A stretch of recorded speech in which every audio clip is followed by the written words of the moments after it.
Good morning प्यारे बच्चों। आज हम करेंगे कार्यपत्रक 54 शिक्षा निदेशालय राष्ट्रीय राजधानी क्षेत्र दिल्ली द्वारा प्रकाशित तिथि 11 नवंबर 2020 के लिए। विषय गणित, कक्षा 9वीं, हिंदी मीडियम। विद्यार्थी का नाम, यहाँ विद्यार्थी अपना नाम लिखें, अध्यापक का नाम लिखें। आज का टॉपिक है समानांतर चतुर्भुज के गुण।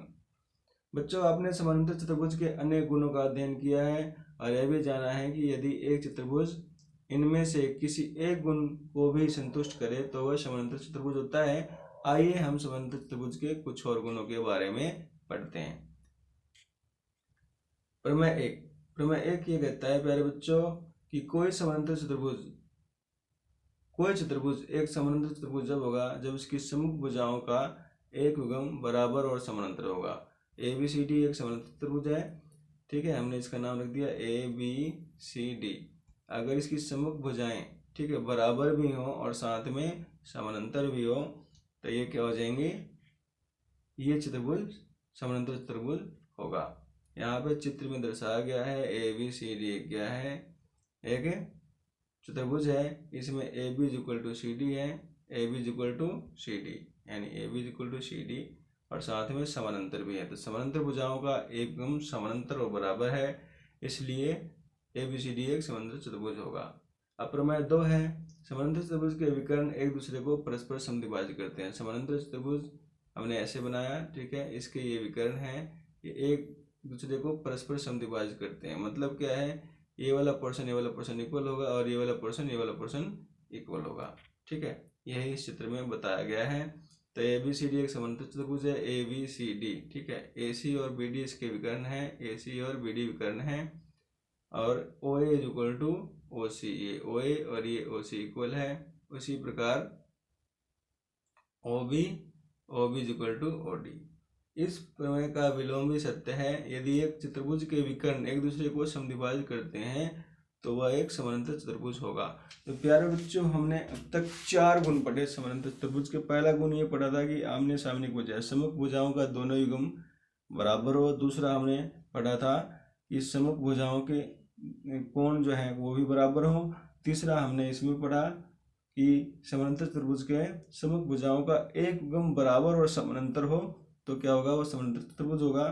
और दूसरा हमने पढ़ा कि इसके विकर्ण एक दूसरे को समद्विभाजित करते हैं। आइए उदाहरण 1 करते हैं। उदाहरण 1 में ए बी सी डी क्या है, समानांतर चतुर्भुज है, ठीक है। और पी और क्यू क्रमशः सम्मुख भुजाएं, ये पी और क्यू जो सम्मुख भुजाएं ए बी और सी डी के मध्य बिंदु है, यानी बराबर बराबर है, ये मध्य बिंदु है, बीच में है। तो हमें सिद्ध करना है ए पी सी क्यू एक समानांतर चतुर्भुज है। इन गुणों का यूज करके हम सिद्ध करते हैं। तो ए पी सी क्यू में हम चले जाएंगे, ए पी सी क्यू में, ठीक है। ए पी सी क्यू में ये रहा ए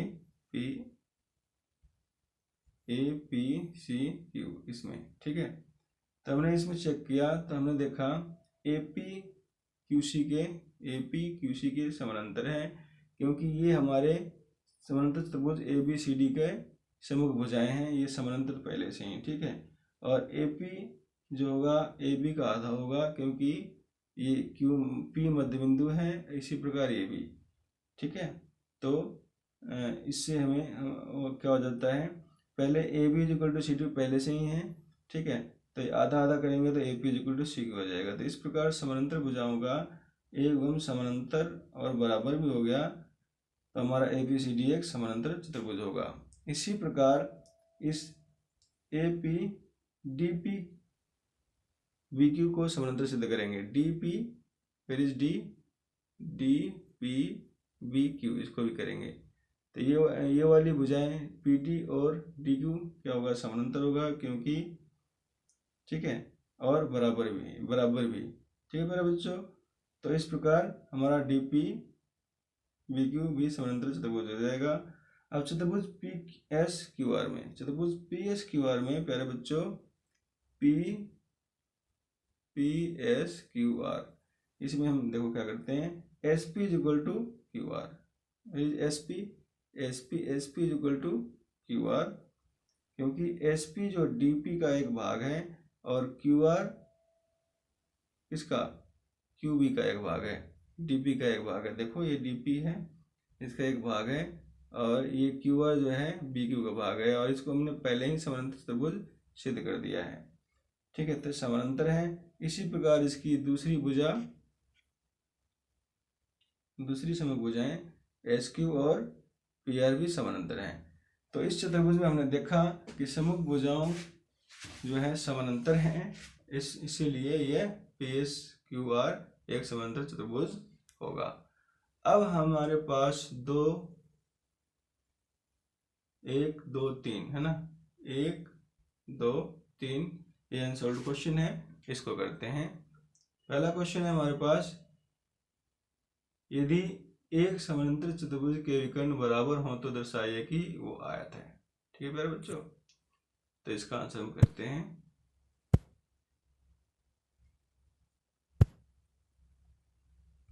एक समानांतर चतुर्भुज के विकर्ण बराबर हैं तो दर्शाइए कि वह एक आयत है। ठीक है, ये फर्स्ट क्वेश्चन है। ठीक है, तो हमारे पास ABCD एक समानांतर चतुर्भुज है, विकर्ण AC और BD ये क्वेश्चन में ही है। ठीक है, बराबर दे रखे हैं। ठीक है प्यारे बच्चों, अब हम क्या करेंगे, इसमें सबसे पहले त्रिभुज ABD और ABC को क्या करेंगे, सर्वांगसम करेंगे। ABD का है आपका, देखो ABD और ये ABC, तो ये वाली जो भुजा है ये कॉमन है। ठीक है, AB इक्वल टू AB, ये सम्मुख भुजाएं हैं समानांतर त्रिभुज के, अविकर्ण पहले से दे रखे हैं। ठीक है, तो S सर्वांगसमता से, ठीक है, ये हमारा त्रिभुज क्या हो जाएगा, सर्वांगसम। जब त्रिभुज सर्वांगसम होगा तो हमारे कोण A हैं, कोण A, ठीक है, और कोण B ये बराबर होंगे CPCT से। लेकिन AD और BC, ठीक है, CPCT से बराबर हो गए, कोण A इक्वल कोण B। अब AD और BC समानांतर भुजाएं हैं। ठीक है, इसके चित्र में दोबारा यहाँ बना देता हूँ। ठीक है, ABCD ये दोनों क्या हैं, समानांतर भुजाएं हैं, समानांतर चतुर्भुज के। ठीक है प्यारे बच्चों, और AB क्या है, तिर्यक रेखा है। तो तिर्यक रेखा के एक ही और स्थित अंतर कोणों का योग क्या होता है, 180 डिग्री होता है, और ये दोनों कोण बराबर हैं। तो B की जगह हमने कोण A रखा, दो कोण A बराबर 180 डिग्री, कोण A बराबर है 90 डिग्री, हमने 2 से भाग कर दिया। तो किसी भी समानांतर चतुर्भुज में एक कोण 90 डिग्री का होता है तो वो आयत होता है। तो इस प्रकार हमारे फर्स्ट क्वेश्चन का आंसर होता है। अब सेकंड क्वेश्चन है हमारे पास। सेकंड क्वेश्चन है प्यारे बच्चों, ठीक है, कि समानांतर चतुर्भुज ABCD के विकर्ण, ये देखो ABCD ये क्या है, समानांतर चतुर्भुज है, इसके विकर्ण जो है BD पर दो बिंदु P और Q इस प्रकार है कि DP is equal to BQ। तो ये विकर्ण है, ये है BQ, ये है DP, ये दोनों क्या है, बराबर हैं। ठीक है, क्वेश्चन में गिवन है। तो हमें सिद्ध करना है त्रिभुज APD और CQB को सर्वांगसम। APD का है A, ठीक है, PD, इसको सर्वांगसम सिद्ध करना है तो बिल्कुल आसान है। ठीक है मेरे बच्चों, हम करते हैं इसको। इसमें क्या हो जाएगा, ये क्वेश्चन में ये सारी चीज़ें दिया है, सिद्ध करना है, सब कुछ लिखा हुआ है, क्वेश्चन में ही है, क्वेश्चन में से उतारने हैं, अब सिद्ध करना है। देखते हैं हमने क्या किया, इन दोनों त्रिभुजों में चले गए। ठीक है, हमने AB is equal to BC, AD is equal to BC, AD का है ये AD is equal to BC, ये समानांतर त्रिभुज के सम्मुख भुजा हैं। DP is equal to BQ question में गिवन है। और ये वाला जो कोण है, ये वाला कोण, ये कैसे कोण है, अंतरेखा अंतर कोण है, ADP है ना, ADP ये वाला कोण, और यहाँ से CBQ ये वाला कोण, ये कैसे कोण है, एकांतर कोण है। तो हमने यहाँ पे देखा कि SS सर्वांगसमता से, SS सर्वांगसमता से ये दोनों त्रिभुज सर्वांगसम हो गए। अभी सर्वांगसम हो जाएंगे तो AP is equal to CQ इसी के पार्ट हैं, तो CPCT से ये भी इक्वल हो जाएंगे। अब दूसरा त्रिभुज है AQB और CPD, इसको सिद्ध करते हैं। देखो प्यारे बच्चों, AQB है ना, AQB ये वाला है, इधर से ये वाला है CPD। ठीक है, इस त्रिभुज को सर्वांगसम सिद्ध करेंगे, इसमें भी आसान है। तो AB is equal to DC, ये सम्मुख भुजाएं हैं। BQ is equal to DP question में गिवन है। और कोण ABQ is equal to C D B. देखो प्यारे बच्चों, ए देखो यहाँ हमें इस त्रिभुज में हमें क्या तीन चीज़ों को हमने बराबर किया, ठीक है। ये D B Q is equal to D P, ये वाली भुजाएं सम्मुख भुजाएं हैं, और यहाँ से फिर उसके बाद ये वाला जो कोण है इसके बराबर है, ठीक है। तो यहाँ भी ऐसे समता से ये त्रिभुज क्या हो जाएगा, ये त्रिभुज सर्वांगसम हो जाएगा। तो ए क्यू और सी पी ये क्या है, उसकी संगत भाग हैं ए क्यू और सी पी। तो समीकरण 1 और 2 से हमने देखा कि सम्मुख भुजाओं के दोनों युग्म क्या हैं, बराबर हैं। तो वो क्या हो जाएगा, ए बी सी क्यू एक समांतर चतुर्भुज हो जाएगा, ठीक है बच्चों। अब हमारे पास क्वेश्चन 3 है। क्वेश्चन 3 हमारा है ये।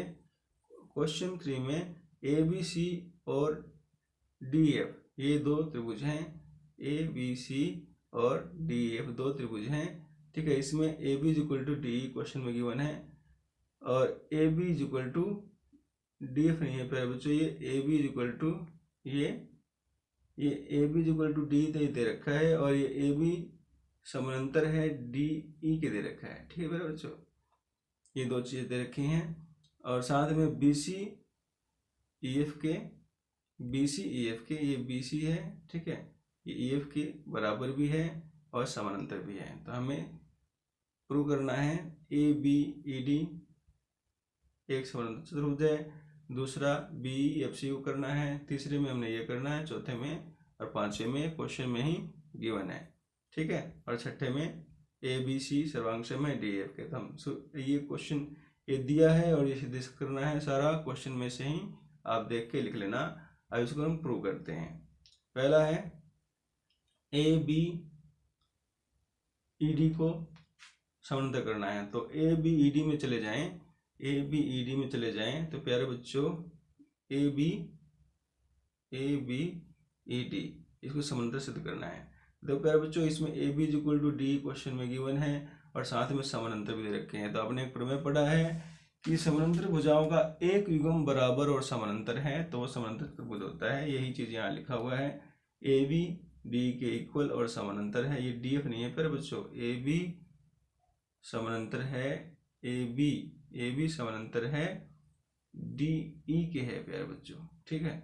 तो ये प्रमेय से A B C E D एक समानांतर चतुर्भुज होगा, ये इस प्रमेय का नाम लिखा है, ठीक है। प्रमेय लिखा हुआ है ये, यदि किसी चतुर्भुज की सम्मुख भुजाओं का एक युग्म बराबर और समानांतर हो तो वो समानांतर चतुर्भुज होता है, ठीक है।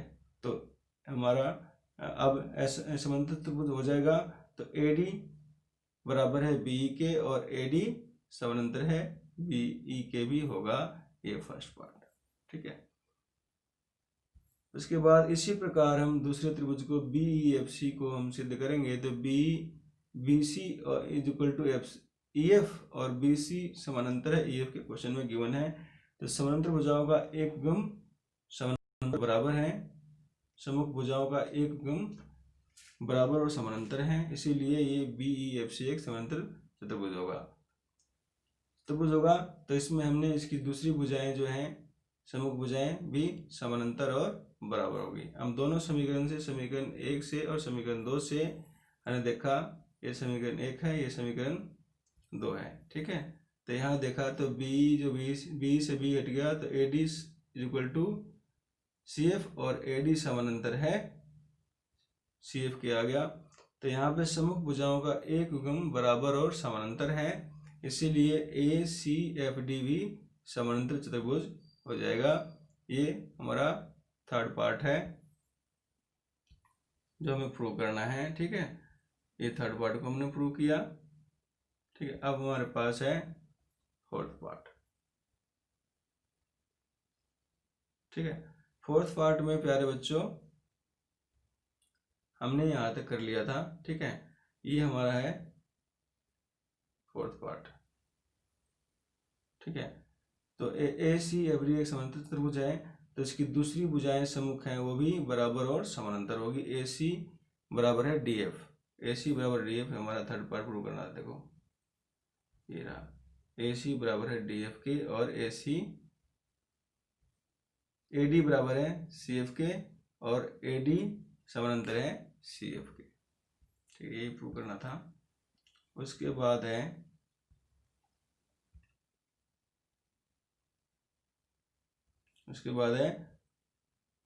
ये हमारा नेक्स्ट है पार्ट, त्रिभुज ए बी सी और डी एफ को क्या करना है, हमें सर्वांगसम करना है। तो इसमें A D is equal to D पहले से ही दे रखा है, B C is equal to E F भी दिया हुआ है, और ए सी बराबर है डी एफ समीकरण 3 से। तो तीनों भुजाएं सर्वांगसम होगी, तीनों भुजाएं बराबर होंगी, तो ऐसे ऐसे सर्वांगसमता से ये त्रिभुज हमारा सर्वांगसम हो जाता है। तो प्यारे बच्चों, इस प्रकार worksheet 54 class 9th mathematics Hindi medium की कंप्लीट होती है। वीडियो देखने के लिए आपका बहुत बहुत धन्यवाद।